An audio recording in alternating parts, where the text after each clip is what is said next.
Welcome back to another episode of the Candid Cast, where we talk about the good, the bad, and the ugly when it comes to coxing and rowing.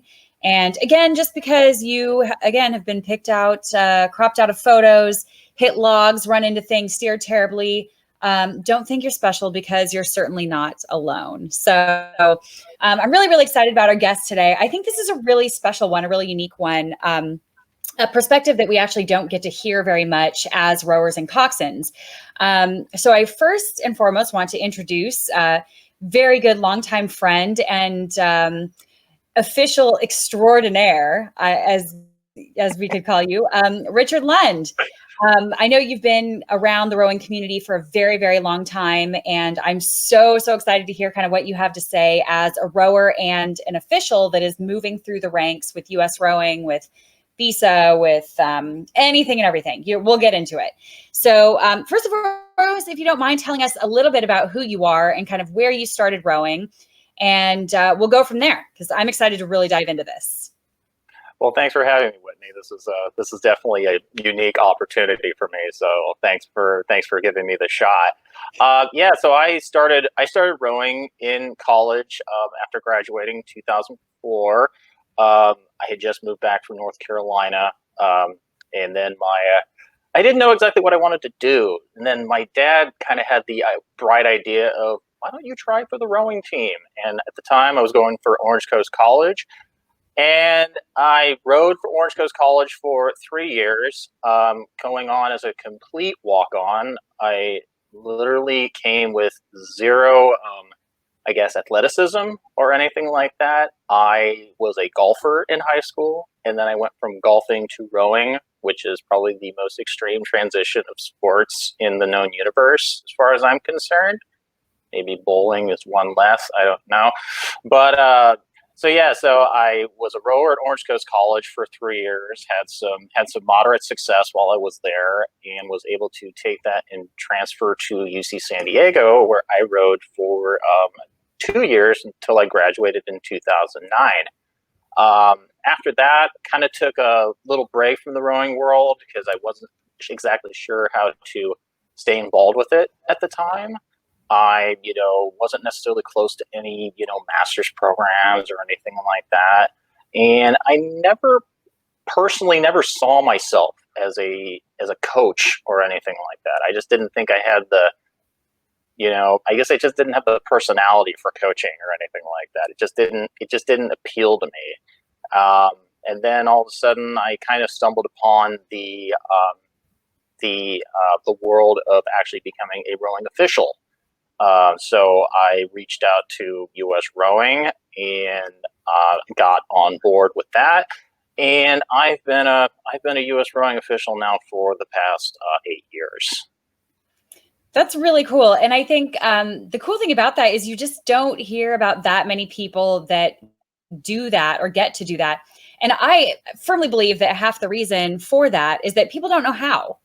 So you guys are kind of, as officials, those people that are always there, but kind of these mysterious entities that kind of float around regattas and like make things happen and tell us what we're not supposed to do on the water, or like DQ us or get us in trouble. And there's kind of, I don't know if it's a misconception about officials. I mean, you've been a rower as well. So what do you think are some of the misconceptions that rowers and coxswains have about refs and officials that are just out there kind of doing a great job, truly making things happen? Like, we can't have these regattas without them. But you're almost kind of the police out there, So now that you've been on both sides of it, what do you think are some of the misconceptions that you've had? Well, I mean, the way I see it is if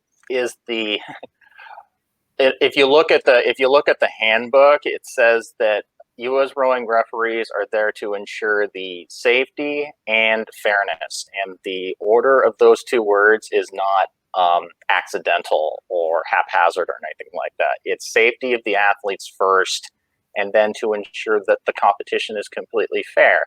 But the third thing I always like to add to it is we're there to actually make the regatta fun. We want to make it as low stress for the athletes and the coaches as possible. So there are there are certain areas where you referees really won't show up, or you really may not notice us unless we have to intervene in some way. So you may see us, at weigh-ins. You'll see us at, boat launching, boat recovery. You'll certainly hear us on the water.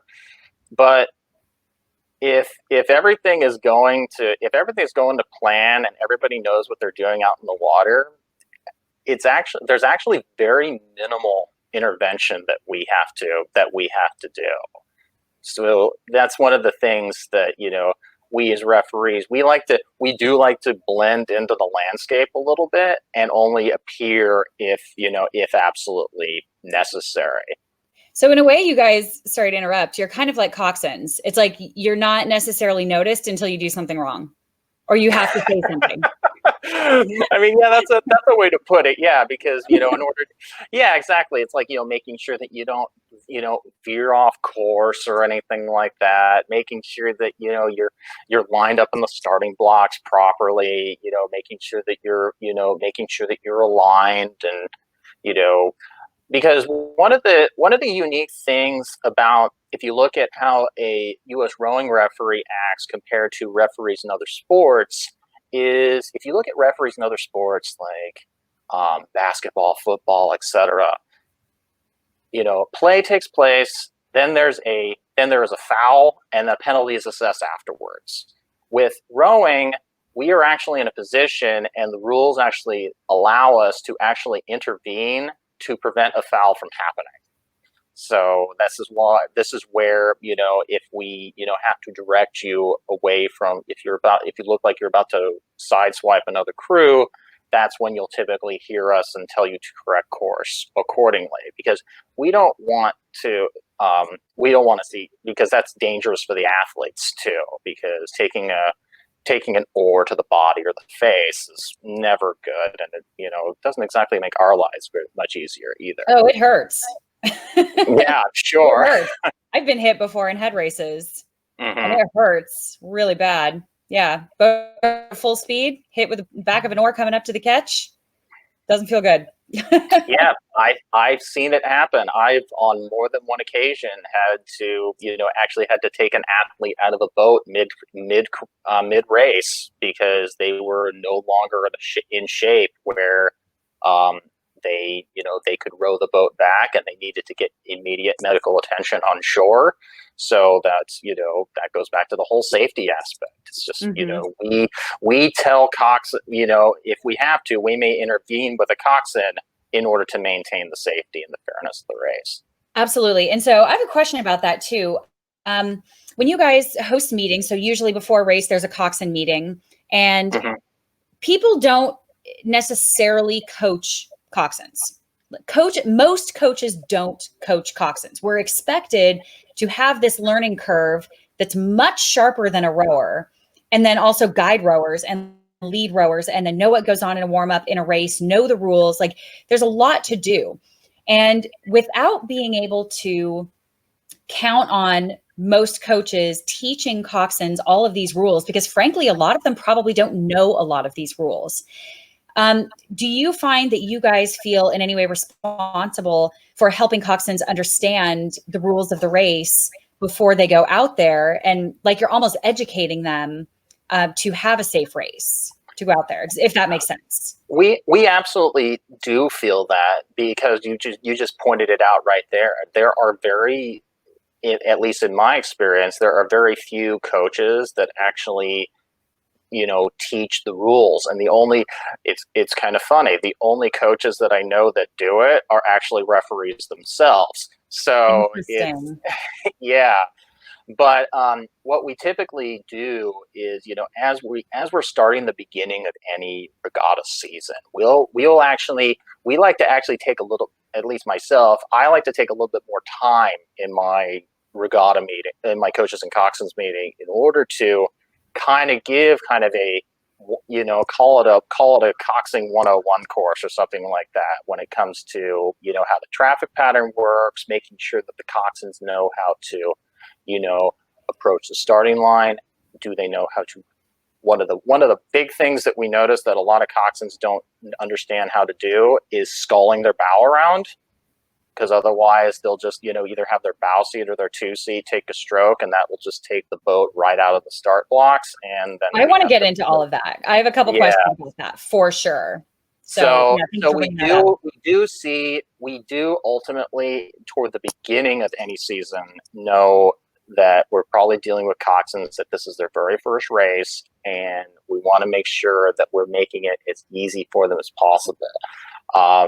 But as we get further along into a season, when we start getting into championship season, our expectation as referees is that, okay, you all have done this enough.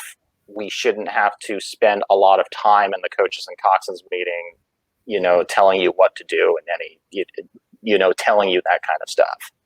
So you're educating almost throughout the entire race season, not just to novices, not just to varsity, but really through the season. So like you expect that after they've had a few races, obviously they have more experience when they get to WERA, IRAs, whatever it is that they're racing at that point.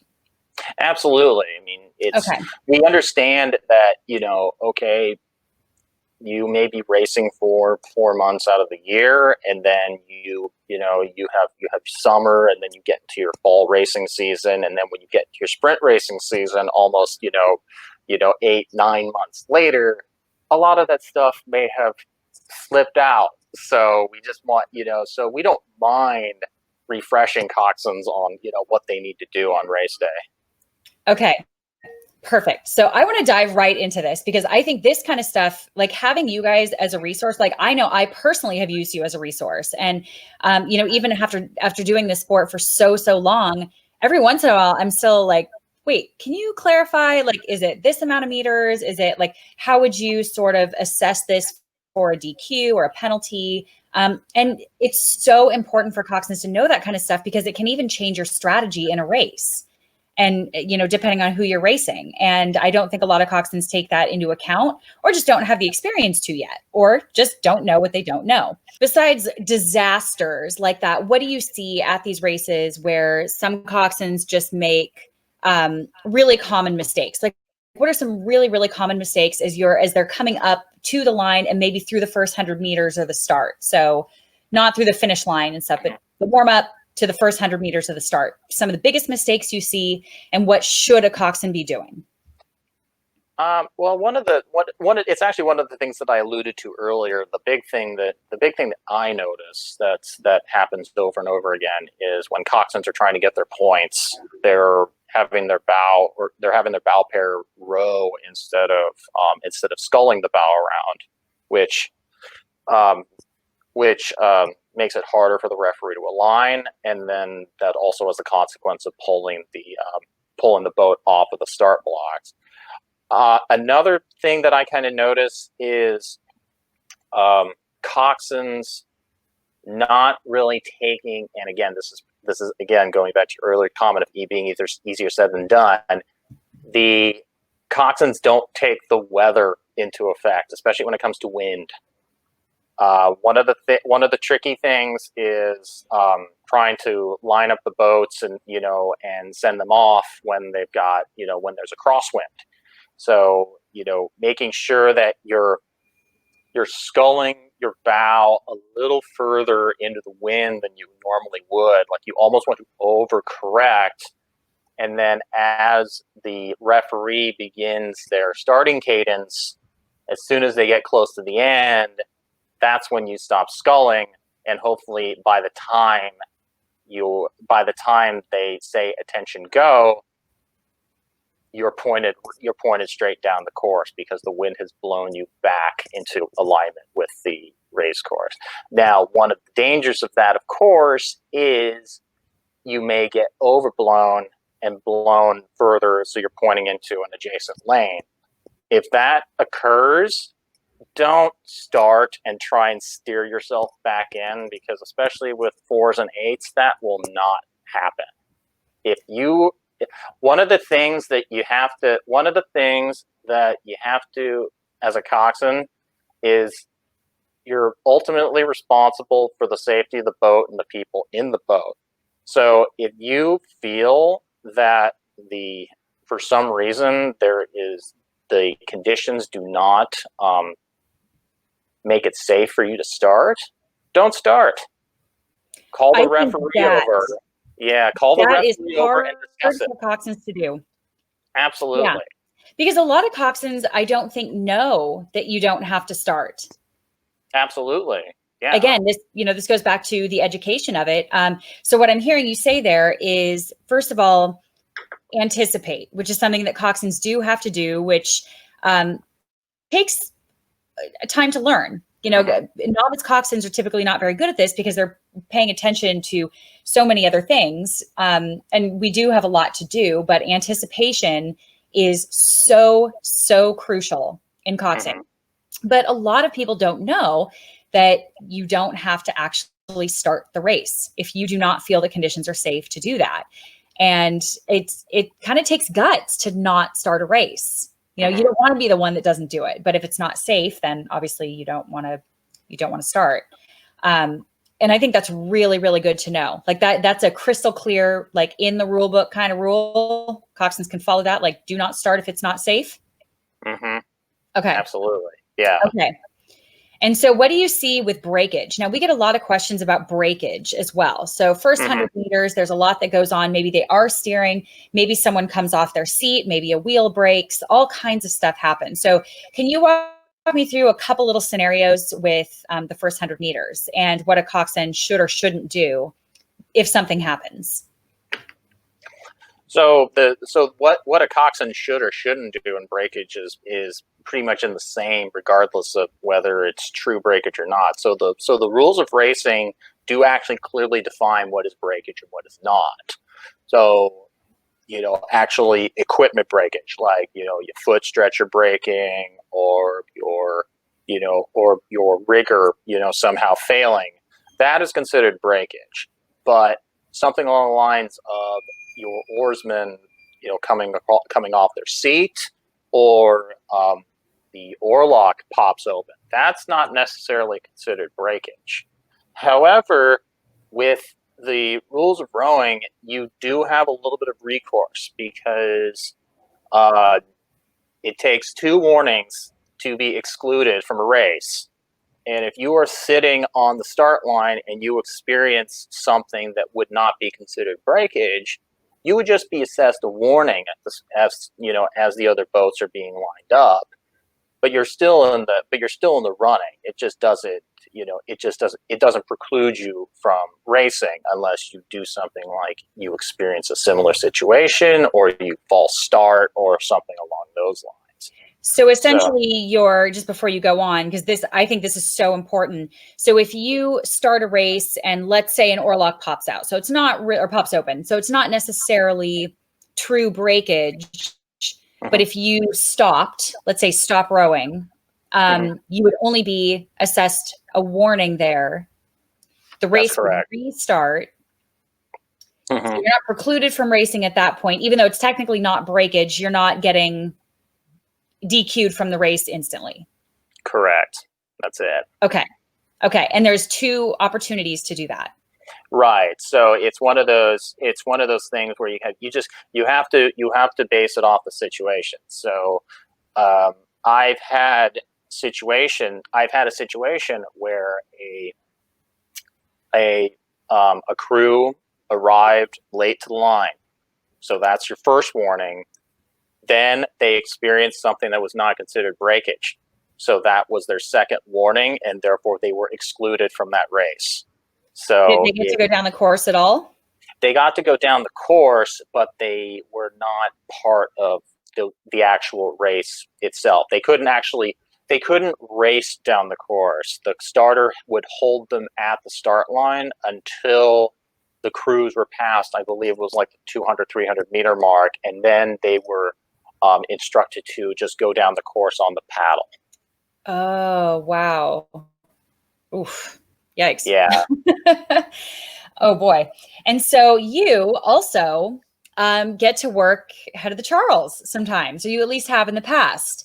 So I'm wondering, if you see a lot of differences there in head racing versus sprints during sprint regattas. So what are some of the few things that you see happening at head races where things can get a little bit tricky and a little bit more open to interpretation? If people are maybe a rigger over a buoy, if somebody doesn't yield on the faster course, what are some of the major issues that you see happening at head races now? And what should a Cox do? I think I see loads of problems at head races alone, and I've been part of these. Like, you have to make those split decisions, in the heat of the moment, and decide, like, do I risk kind of trying to push this person out if they're not yielding because I want the faster water? Tell me a little bit about some of the issues you see during head races.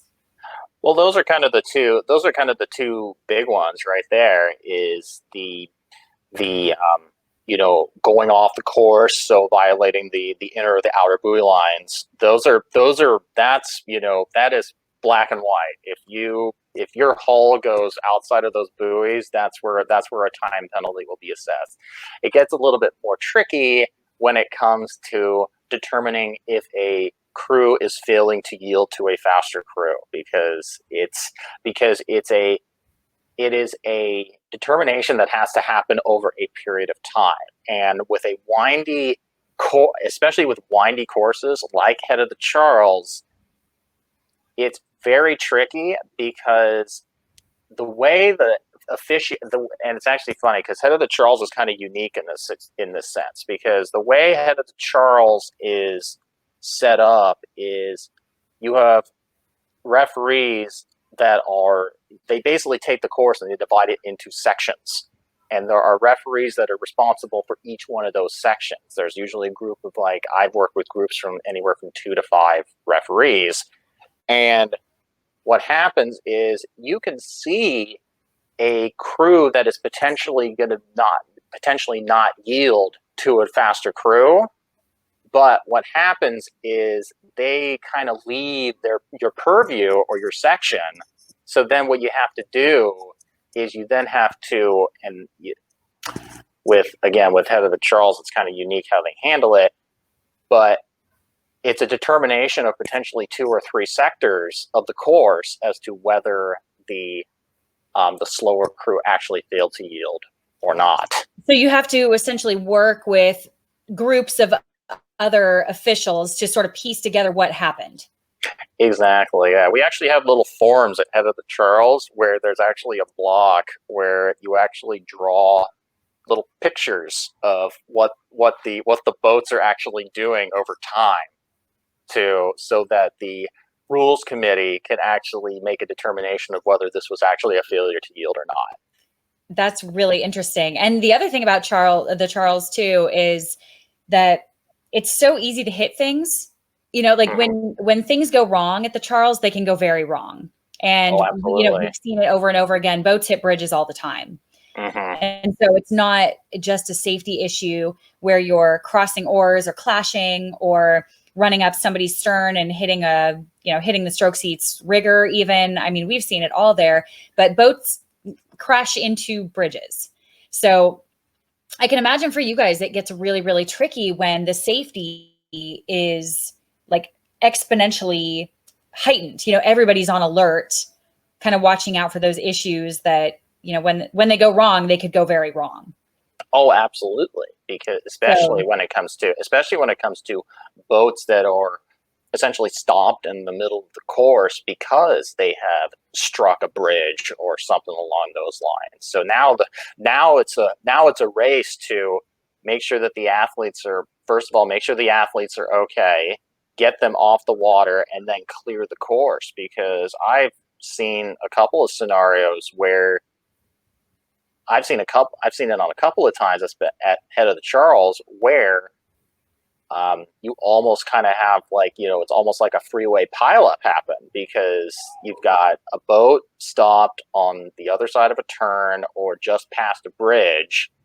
Then you have a boat hit them, and then you have another boat come by that doesn't necessarily hit the boats, but definitely grazes it. So it's that is when it gets really, really hairy as an official, I bet.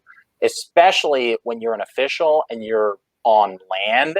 So essentially, all you're doing is warning the crews coming up that there is an obstacle on the other side of, Elliott Bridge, for example, so that they are aware of it and can actually go around it until the situation is resolved. Exactly. And I mean, the other thing about head racing, and again, the Charles specifically, I know we're talking a lot about the Charles here, but there are so many blind turns, which make it very difficult as well, not only to steer, but also to see those things happening ahead. So we do kind of rely on you guys. And what would you say that a coxswain should do should something happen? Let's say it's not race stopping. We haven't hit a bridge or anything, but let's say somebody didn't yield and I would like to go protest.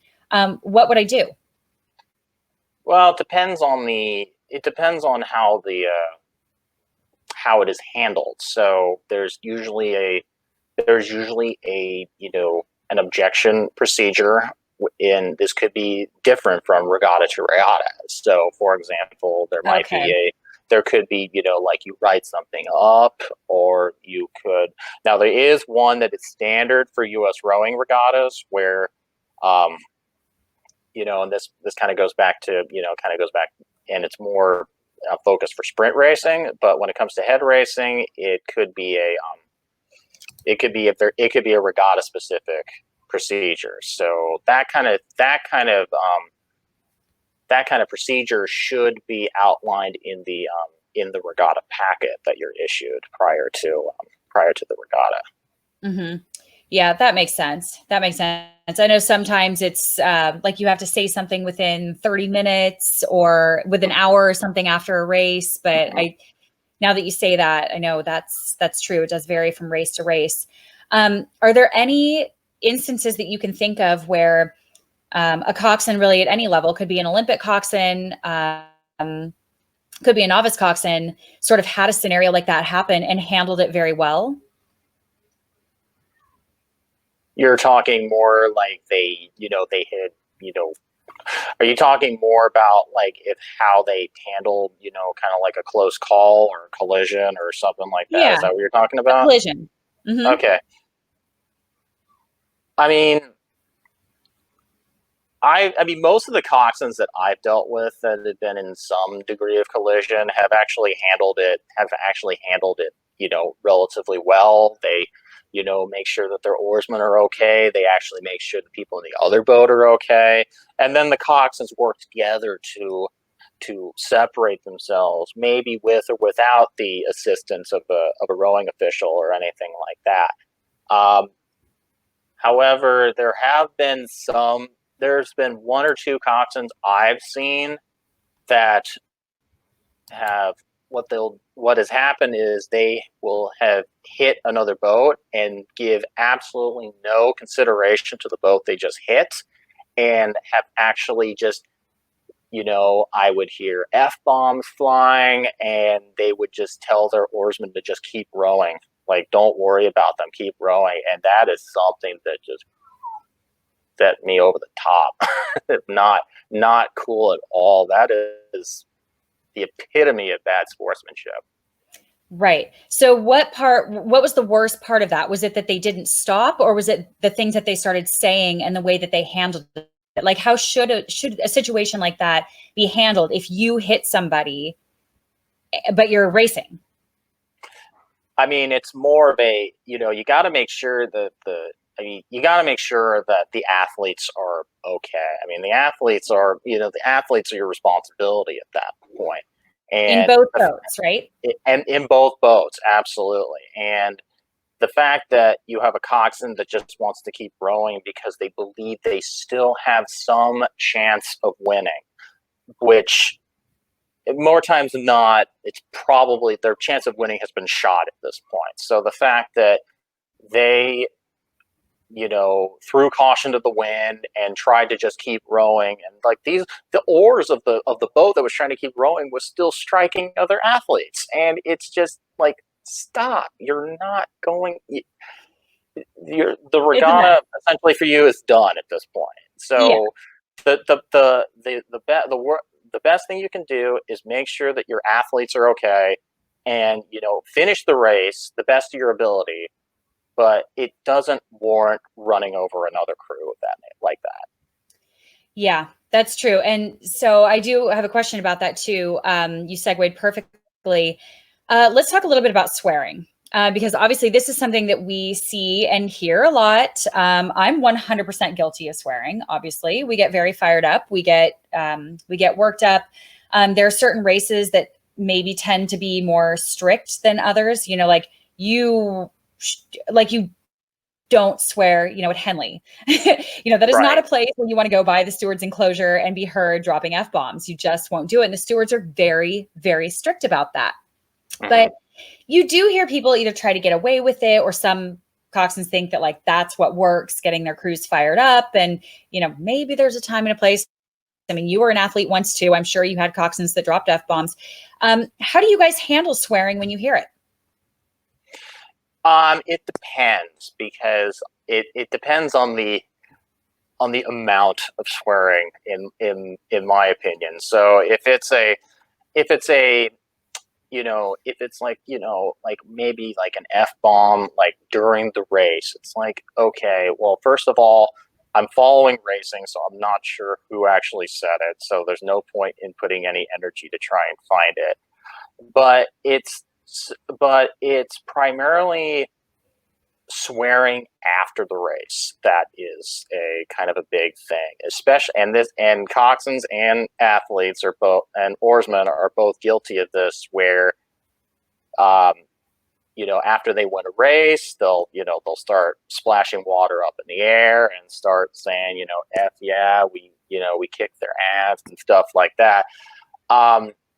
So it depends on what the chief referee wants to do in that situation. So if this is a regional regatta or something along those lines, what I will typically do is, if I hear something of that nature, I'll actually go up to the crew afterward and I'll stop them and I'll say, here's the deal. I heard a lot of F-bombs being dropped after you guys won. Do not think you will be able to get away with that at a championship regatta. That could cost you your win. So again, educating. Exactly. Educating them. So, okay. So you would approach them and at least say, like, look, you're not DQ'd, but just so you know, we heard you. Exactly. And yeah. Okay. Yeah, that's how I would handle it personally, especially if it's like a regional regatta or something along. Especially if it's a non-championship regatta, that's how I would typically handle it, unless I am instructed by the chief otherwise to exclude the crew afterwards. But sure, in that case, the chief referee would have to. At least that would have to be stated in the regatta packet, or that would have to be stated in the coaches and coxswains meeting prior to the racing, so that everybody is aware. Yes. And that makes perfect sense. Perfect sense. So do you now see a difference in whether it's mistakes, swearing, all the things that you see happening? Do you see a major difference in the levels of regattas? So you have definitely been an official at quite a few levels of regattas, from novices to Olympians to worlds, all kinds of stuff. So you've seen it all. Mm-hmm. Do you tend to see more of a certain type of mistake at certain regattas? Less? Do you deal with completely different things on the world level? Do you deal with nothing? What kinds of issues are different at the different levels of racing? So the issues are pretty uniform from regatta to regatta. From what I see, it's as you get higher up in the rowing echelon, it is the amount of those mistakes that begins to dissipate and even go away in some cases. I mean, I think the only time I've ever worked a start line and seen absolutely zero mistakes was when I was working the start line at the 2017 World Championships in Sarasota. So you kind of go into it. So you as a referee, you go in with an expectation of, okay, who is racing, what kind of crews are these, so that you are not blindsided and you actually know what to look for, so you can actually intervene and make sure that the mistakes are minimized. Okay. That makes sense. That makes a lot of sense. So you have this huge breadth of knowledge and rules and experience, and you've been an official at all of these different levels. You're doing some really cool things, and you're trying to do some really cool things. You've done some really cool things, but like, tell me a little bit about like what's coming up for you. What are you working on now? Because I think this is really interesting, and I have a few more questions about this. Um, once you tell us a little bit more about where you're headed. Mm-hmm. So it's kind of it's kind of funny because everything has kind of been due to current circumstances. Everything's kind of been thrown for a loop. But I am actually in the process. I haven't been formally accepted yet, but I am in the process of beginning my FISA certification, so that way I can become an official on the international stage. Perfect. I know. Yeah. I can't wait for you to do that. I'm so excited. I want to be at the Olympics that you officiate and I want to have a banner for you. Oh, that's funny. I know him. Don't forget me when you're famous and you're at the Olympics. You're doing this. So that is fun. Yeah. I mean, it's amazing. And just briefly, like, tell us a little bit about what that process looks like. Like what do you have to have before, like the prerequisites for doing that? Just basically. And what does time look like to actually make that happen? I remember correctly. So you have to have your domestic license for a certain number of years. I think you have to have your full referee license for, I think, like a minimum of 5 years before you can even start the process. And that would be like with U.S. rowing. Correct. Yeah, because you have to have U.S. rowing's permission to be I believe it's FISA. I believe it's FISA candidate is what they call it in the procedures manual. But so once they allow that to happen, then there is a person at U.S. Rowing, at least I think there's a FISA liaison that will actually set you up with getting your observations done, making sure that you are ready for the written exam, so that when you go do your formal observation and then you go take your exam, you are ready to go with that. Okay. And what kinds of people are good at this? Who's good at being a ref, and who do you need? Like, are you guys always recruiting? Are you like, how, if I'm done rowing, but I don't want to coach, but I want to stay involved in the sport, who do I contact? How do I know if it's even something that I'm going to like or be good at? And what would be like my first step getting my foot in the door?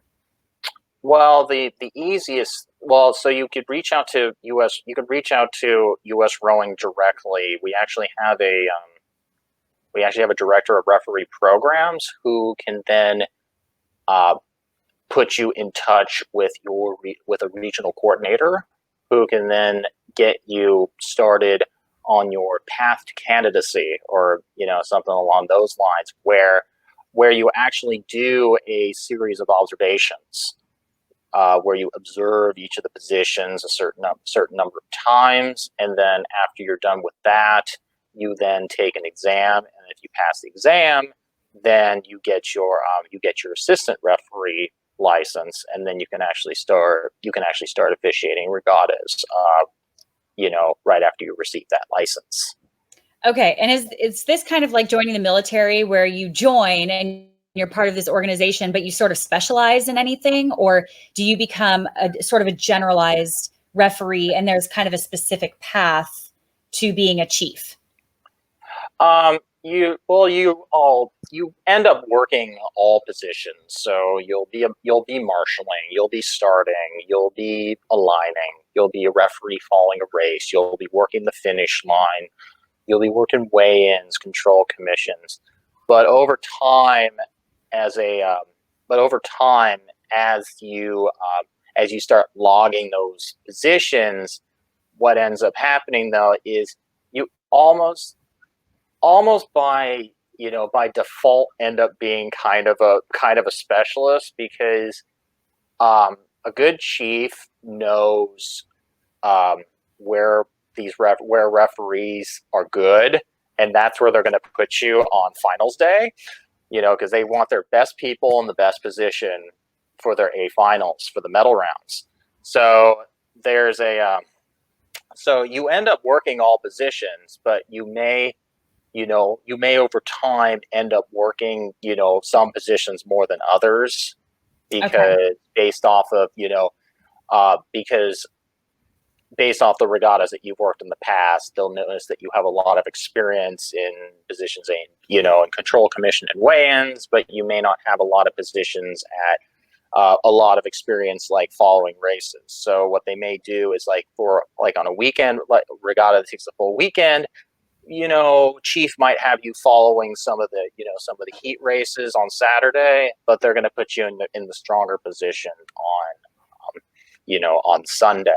And that's where kind of the collective communication within the referee corps is actually good, because if you're a young and upcoming referee and you want to expand your skill set into those other areas that you don't work so much, then you could easily bring that up to your chief ahead of time, and they can definitely make something work for you.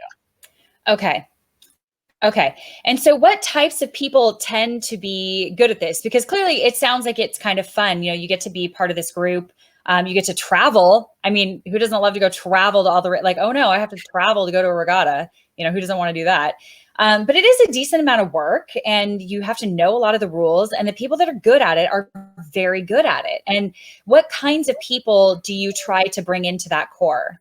What are people good at? Or do they have rowing experience even? I mean, rowing experience is definitely a plus, but we have people from all walks of lives.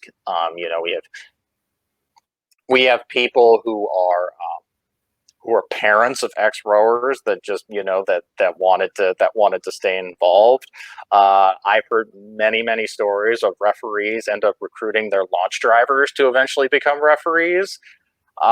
It's just regatta volunteers have come up and asked me about it, so I've definitely given them some information.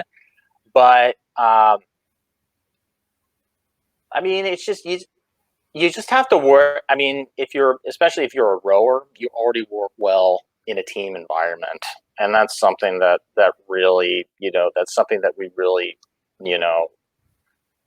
look for. And somebody who could also be we're not looking for people who are really strict and military like, because I mean this is not like that at all. I mean, referees are completely volunteer.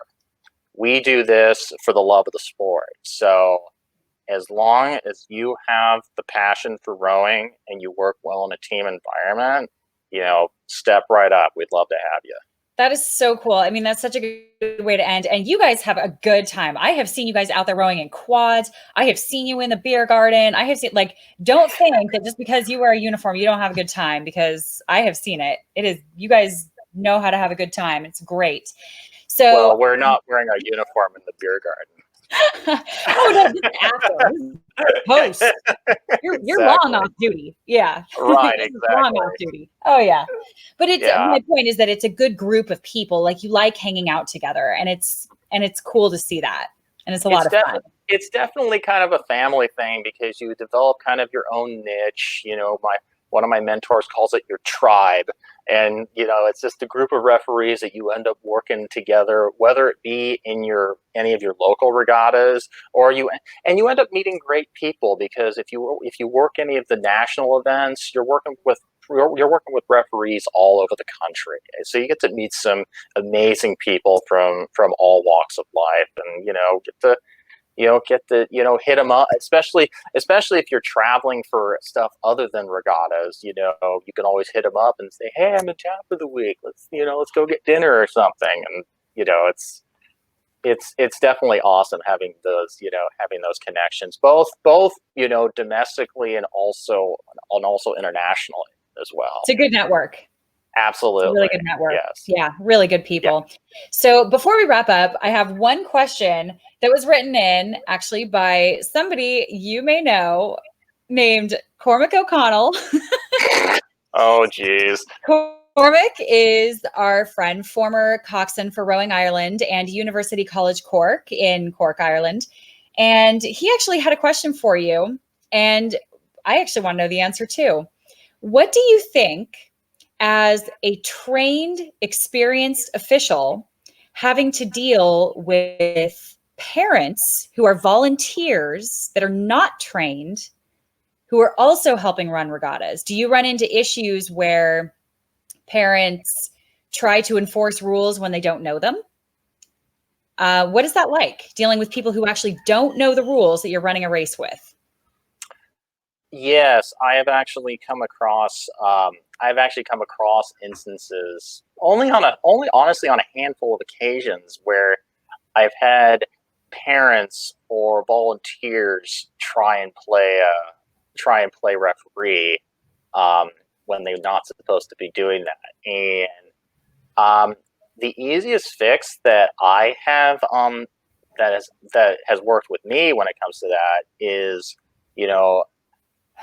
depending on my role at the time, I could easily talk to them and say, you can easily talk to them and just say, look, this is, that's not correct. This is something that, that we should be handling, and this is how it's to be correctly handled. And if they don't, like it, then that's kind of one of the beauties of volunteerism is they can leave, or I could easily bring it up with the volunteer coordinator at that time for that particular regatta, and they would either excuse the volunteer, thank them for their service, or they would just reassign them to a non, I guess, client facing, position. So they're not, not interacting with athletes as much. So just kind of taking them out of the situation altogether. But absolutely. But we honestly, in the 8 years I've been doing this, I have had tons and tons of excellent experiences working with volunteers, and you meet some of the most interesting people doing it as well. They love to help out. Of course, they inquire about refereeing. Sometimes they bite, sometimes they don't. But it's they just love helping out, and we can't. Everybody from the people keeping the beach clean at a regatta to the stake boat holders, especially the stake boat holders, because they probably have one of the hardest jobs, the volunteer jobs at any regatta, like holding boats, and especially if you're doing this during the summer, it's you have a tendency to get fried and hot. And as a fair-skinned individual, I totally understand their pain. So it's so great to work with with those volunteers. I mean, we cannot thank them enough, because if they were not there, we could not do our job. That's amazing to hear. And I think that's a perfect place to wrap up. So if you don't mind, where can people either reach out to you with questions about joining, or just kind of what it's like, or follow you, or because you have a lot of pretty neat things coming up. Obviously, we'll see what happens with, all the virus situation that's going on, but I'm sure there are still things going on in the background, and absolutely still ways to get involved and get in touch. So where can people find and follow you? Oh. Not um, physically. That's yeah, Instagram, no, no, Instagram. I didn't think that at all. Like, who's behind me? No. Yeah, exactly. Uh, no, you could reach me. If you have any questions, you can feel free to email me directly. It's my name, Richard S. Lund, 1985 at gmail.com. I don't really post a whole lot on social media or anything like that, but I am at Squad Leader Lund on both Instagram and Twitter. So if you want to reach me there, you're more than welcome to. But yeah, like I said, I'm not really active on social media. I use it more for research myself. But So email. yeah, yeah, email or yeah, Yeah, exactly. So that could wonderful. yeah, Oh my gosh. absolutely. Well, thank you so, so much for your time. I know you've been such an incredible resource for me, even doing this for a really long time. I learn things all the time about rules that I didn't even think of or know or run into a situation. And it's just really, really great to be able to use you guys as a resource and not see you as like the rowing police, because that's not what you are. Absolutely, that's what we are. We are there to help the athletes. We're not there to issue penalties and slap coxswains on the wrist at regattas. We're not there at all. If you have a question about anything, I would not take the risk and I would just find find somebody in light blue and ask them, because that's because we're more than happy to help you out. Well, that's amazing. Again, thank you so, so much for your time. If anybody else has any other questions, obviously, you can reach out to me on Instagram at the Candid Cox. Also, the Candid Cox at gmail.com. So feel free to throw in your coxing and rowing issues, questions, concerns, and we will do whatever we can to help you out or do a podcast episode about it. So again, thank you so, so much for your time. I really, really appreciate it. This was really, really valuable. And I hope we certainly helped out a few coxswains and rowers. So thank you Well, again.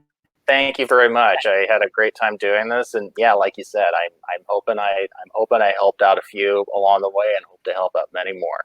Absolutely. Well, thank you guys again, and we will see everybody next week. So bye.